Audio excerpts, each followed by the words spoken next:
Estamos de volta com o nosso 5º capítulo do livro de gestão para novos gerentes. Eu sou Rodolfo Soares, estamos de volta aqui com Tatiane, com Daniel e Alessandro, falando agora sobre o capítulo Dominando a Ciência da Persuasão.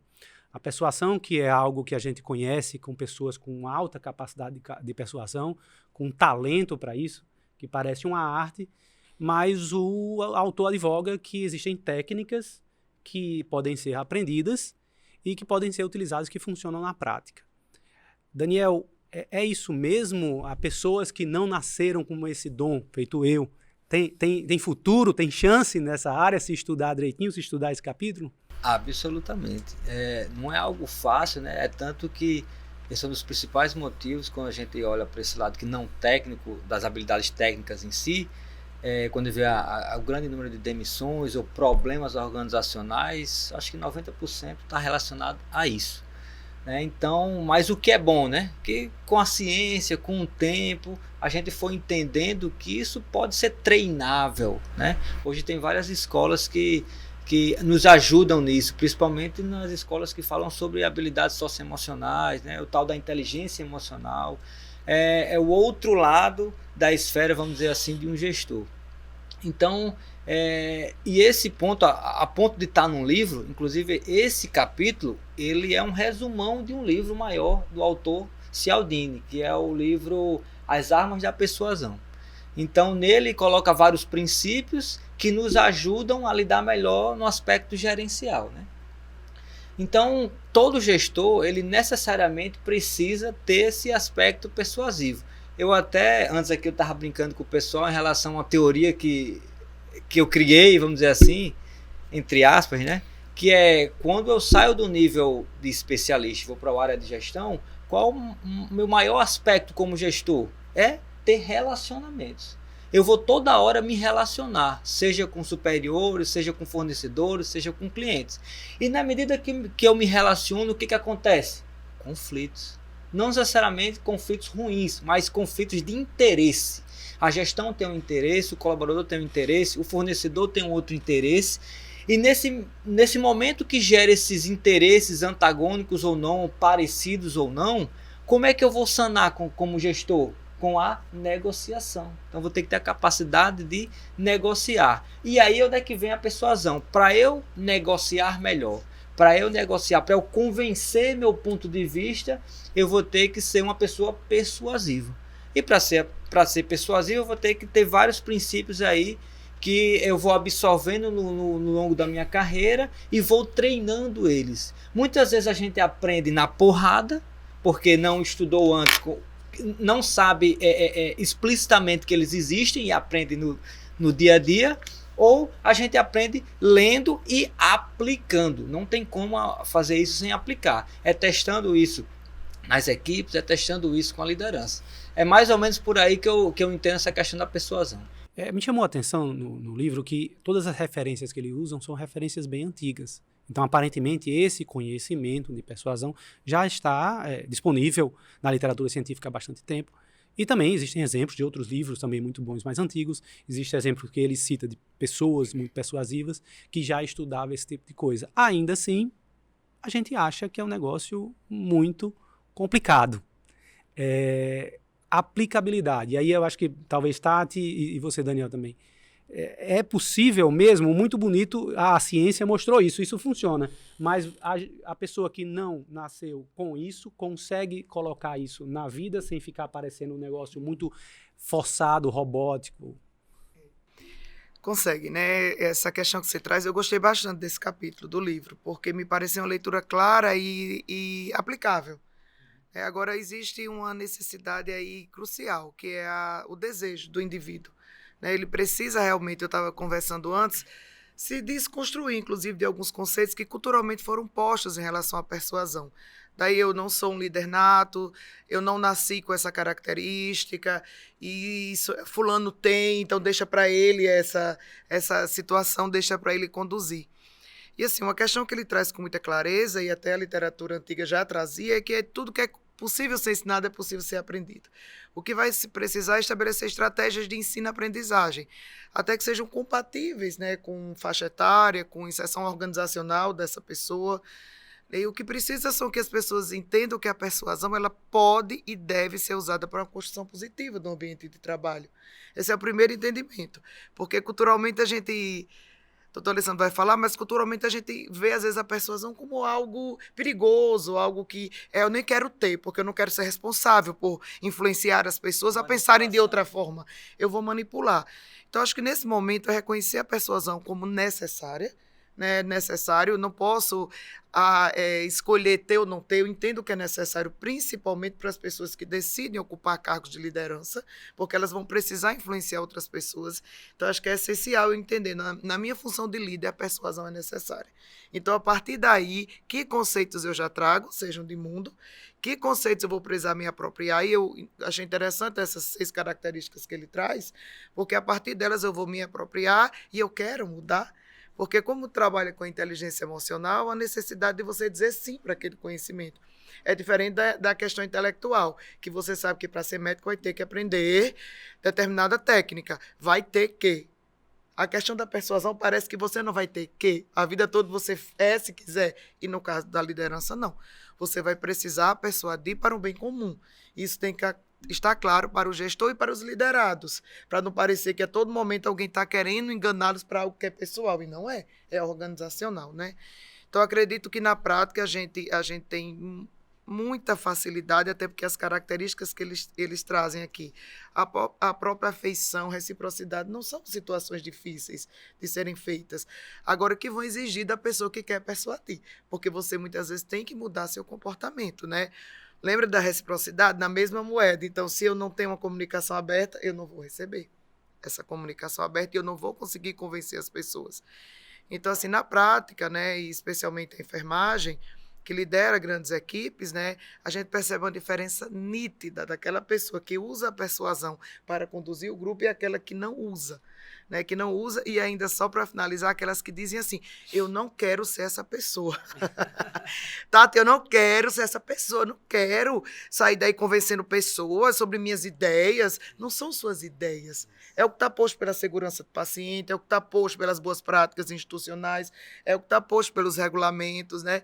Então, você precisa convencer as pessoas acerca disso, né? Então, a gente consegue ver nitidamente que quem usa a persuasão consegue avançar, consegue exercer a liderança com muito mais resposta positiva. E quem não, tem uma lacuna importante que precisa ser trabalhada. Não consegue defender a sua... e ele tem que se desconstruir dessa questão da minha ideia. Não é sua ideia. Você trabalha numa organização que tem missão e valores e que você não está defendendo a sua ideia, você está defendendo aquilo. Então, até isso é cultural, sabe? O medo da responsabilidade de eu estar tendo que convencer alguém do que eu acredito. Eu acredito no que está posto pelas boas práticas e isso, para mim, é suficiente. É interessante você falar da minha ideia, tudo, porque exemplifica um momento que eu tive, inclusive com uma enfermeira que tinha esse talento e não sabia, né? Sim. E aí eu fui falar com ela e ela disse, mas como é que você faz isso? Assim, ela disse, não, eu não sei, igual como ele fala, né? Ele não sabe explicar, mas depois ela disse, não, eu só faço evidenciar para a pessoa pontos de vista que elas não estão vendo, mas a mensagem já está lá, eu não faço nada demais. E, ao mesmo tempo, as outras pessoas que escutaram a conversa ficaram com medo dessa enfermeira. Voltando à questão. E aí, de toda a questão ética também, de utilizar, ele fala aqui já no fim do capítulo também, a necessidade de ser ético no uso dessas técnicas, né? Como tudo na vida, né? Que não só não é bom para a pessoa, mas também é muito ruim para você. Eu gostaria, inclusive, que o livro tivesse mais coisa, talvez um capítulo sobre ética. Tem outro livro que é dessa mesma série que fala isso, né? Pergunta quão ético você é, né? Ele problematiza algumas coisas. Mas de ética eu me lembro de Alessandro, que também é um grande conhecedor aí da área. E aí, Alessandro? Esse é um ponto crucial nas nossas vidas, né? Tudo que a gente executa, você tem responsabilidade nas ferramentas que você utiliza. Então, por exemplo, alguém que é faixa preta de karatê, ele no último Dan, ele tem como matar alguém com as próprias mãos. Mas a gente não ouve na imprensa esse tipo de crime, ao contrário. Ele é treinado para ir controlando aquele saber para um fim que não seja isso. Então, quando a gente tem um padrão ético de comportamento, o instrumental ele tem o controle adequado, né, do respeito pelo outro. Acho que o ponto aqui é o quanto você respeita a sua equipe, o quanto você respeita o outro ao utilizar determinados instrumentos. Quando a gente conversa muito sobre essa questão de eu tenho medo de fulano por isso, eu me lembro da palavra maquiavélico. Né? Uhum. Então, assim, O Príncipe é um livro que é só um descritivo do ser humano. Ele, na verdade, não tem nada de maquiavélico. Ele é um descritivo, é um filósofo que observava o poder e ali descreveu. Quando a gente vê esse capítulo, é exatamente a mesma coisa. Ele descreve o comportamento humano e como que os homens reagem a determinadas atitudes. Né? A afeição, a reciprocidade, né? A declaração pública e voluntária. É como nós funcionamos. O interessante, eu acho que o ponto que Tatiana colocou bastante, é que, enquanto gestores, nós lideramos uma equipe e nós temos objetivos e metas a atingir com aquela equipe.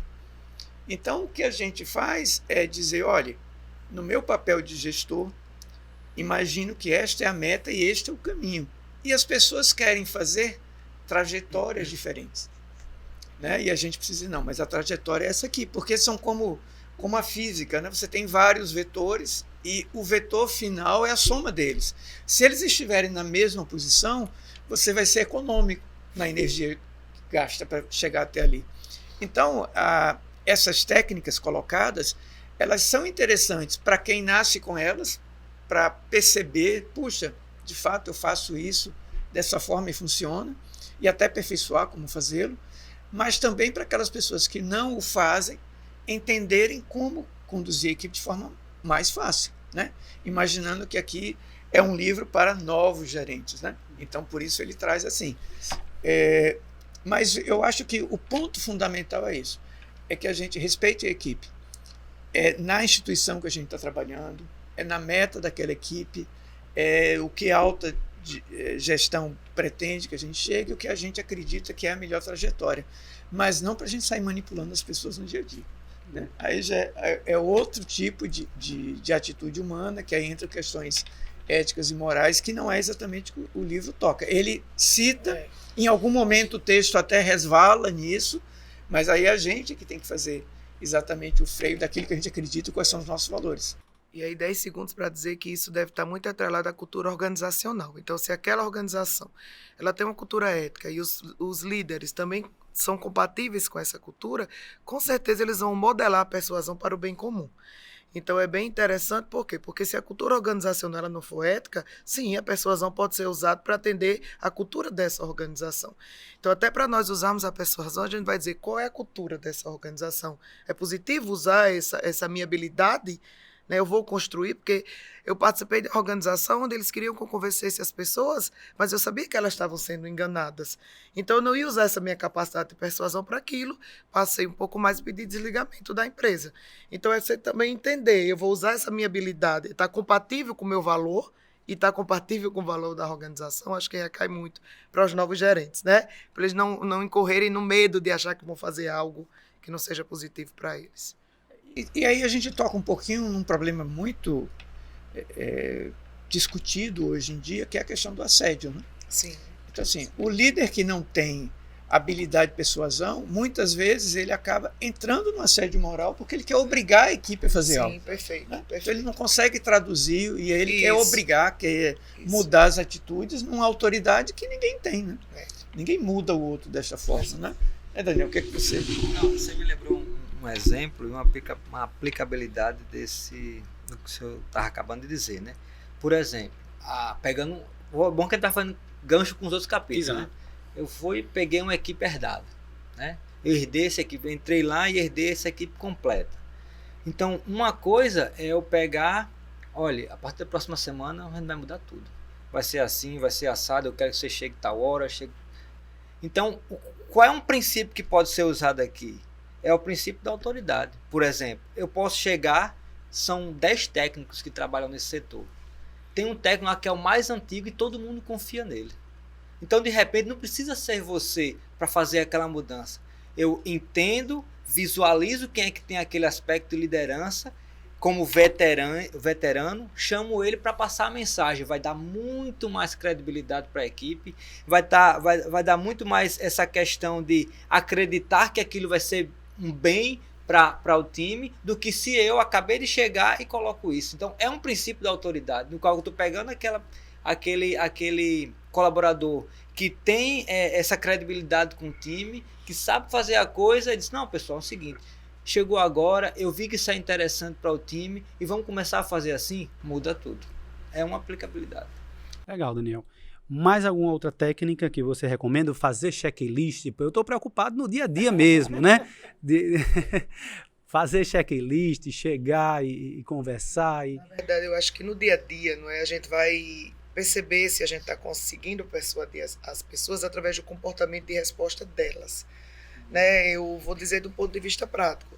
De repente pego uma equipe e a primeira reunião que eu faço, as pessoas ficam até afastadas da cadeira, elas não interagem muito, na segunda e na terceira, elas já começam a apresentar mais essa questão comportamental de vínculo. Né? Você precisa perceber qual é o compasso dessa equipe. Isso. Porque aí significa que você está convencendo aquelas pessoas. Né? E é inevitável. Tati, ninguém sentava para tomar café comigo. Eu falo desses pequenos detalhes. As pessoas sentam, elas já não têm mais medo da minha fala. Né? As pessoas aproximam as cadeiras da mesa. Eu analiso isso, eu analiso até a posição das pessoas nas fotografias. Para entender se aquela liderança está influenciando. Se ela está influenciando é porque com certeza ela tem a persuasão. Claro, e isso é uma coisa, como a gente está falando, que é treinável, que você agora não vai fazer mais aleatório, você vai fazer de forma intencional, só que não falso. Por exemplo, ele fala muito aqui da afeição, ele divide aqui em similaridade, ou seja, se a equipe gosta muito de futebol, você chega lá falando de futebol e bota fogão, não sei o que lá, porque é uma tendência eu acreditar mais naquela pessoa que se parece comigo. E ao mesmo tempo que ele fala aqui, faça elogios reais. Quem é que não se derrete com elogio? Você pode até não aparentar, mas por dentro endorfina, dopamina, tá tudo lá em êxtase. Por quê? Todo mundo gosta de ser elogiado. Já pensou aqui, temos aqui o melhor cardiologista, apresentou tal trabalho, não sei o que, você se sente muito bem. Então, o problema é quando eu faço de forma falsa, porque a gente também é um detector de mentiras. A gente percebe a falsidade rapidamente. Então, aí é onde é que é a nuance aí de você colocar isso na equipe. Mas a grande chave, eu acho, em relação ao livro, é eu entender que esse princípio eu começar a usar de forma intencional. E aí, como o Tato falou, eu vou aprendendo, construindo e entendendo. Se eu vejo que a equipe começou a ficar mais próxima, se eu vejo que começou a ter mais confiança em si, aí tá dando certo. Ou então, caraca, eu tô afastando o time, não tá dando certo. E aí eu vou afinando essas questões. Aí, Daniel, eu gostaria de chamar um tema que a gente falou alguns episódios anteriores, que é a questão do ouvir a equipe. Né? Então, assim, a gente também não está tocado nesse capítulo, mas ouvir a equipe também ajuda para que a gente ajuste, né, essa persuasão. Então, assim, eu não fui claro, eu não consegui passar, não é exatamente apenas a técnica.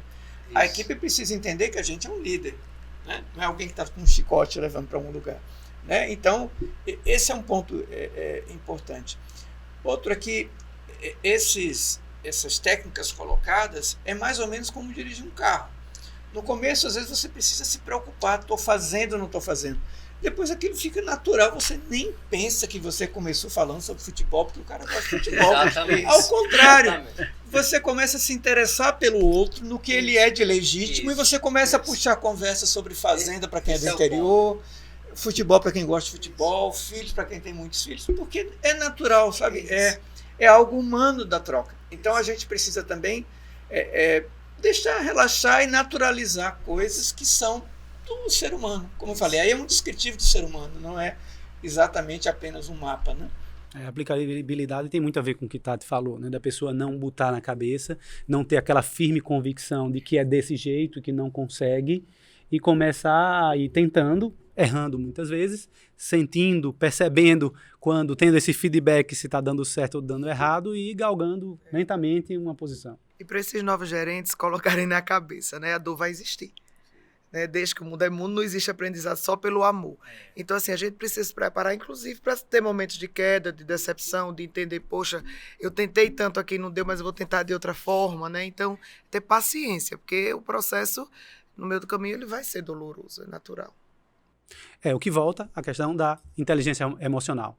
E nos lembra que o próximo capítulo, então, já é justamente com quem cunhou esse termo, né? Daniel Goleman. Parece que os textos foram tudo muito bem alinhavados. E por hoje, então, é só. No próximo encontro, a gente vai falar sobre o que define o líder por Daniel Goleman. Até lá.